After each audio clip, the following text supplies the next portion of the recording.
दोस्तों, जैसा कि आप जानते हैं कि हल्दी वो भारतीय मसाला है जो कि भारत की प्रत्येक रसोई में मिलता है। ये सिर्फ एक मसाला ही नहीं बल्कि एक कारगर औषधि भी है। स्वाद में कड़वी मगर सेहतमंद भी है हल्दी। जहां हल्दी का इस्तेमाल सब्जियों में रंग देने के लिए किया जाता है, वहीं इसी हल्दी की जड़ से कई प्रकार की दवाइयां भी बनाई जाती हैं। हल्दी खून साफ करने के साथ साथ ये घाव को भरने में भी कारगर है। पुराने जमाने में इसका प्रयोग तेज बुखार को कम करने में भी किया जाता था। बात कुछ वर्षों पुरानी है। हल्दी को लेकर भारत और अमेरिका आमने सामने थे।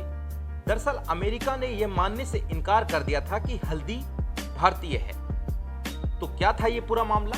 जानने के लिए देखते रहिए बदलता भारत। जुड़े रहें बदलते भारत के साथ। जय हिंद, जय भारत।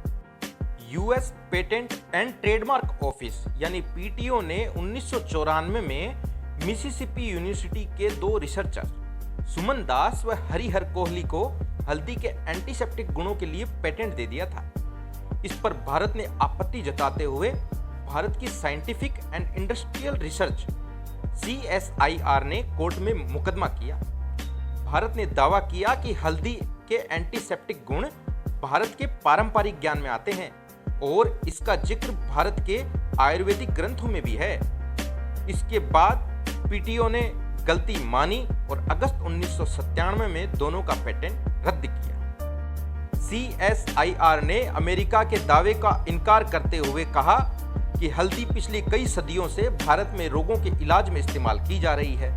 साथ ही CSIR ने एक अमेरिकी वकील को केस लड़ने की जिम्मेदारी सौंपी।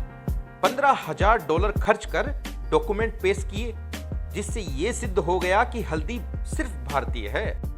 इन सभी डॉक्यूमेंट्स में हल्दी को भारतीय औषधि का अंग बताते हुए इसे आयुर्वेदिक का हिस्सा करार दिया गया था।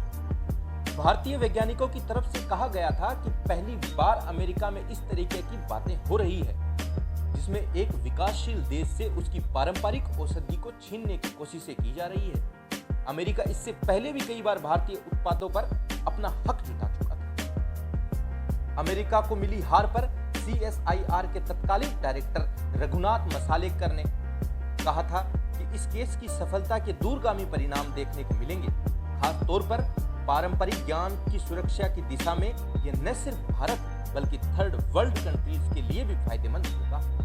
उन्होंने यह भी कहा था कि केस से पारंपरिक ज्ञान को सहेज कर रखने की अहमियत के बारे में भी पता चलता है। पेटेंट ऑफिस की तरफ से इसे मानने से इनकार कर दिया गया था।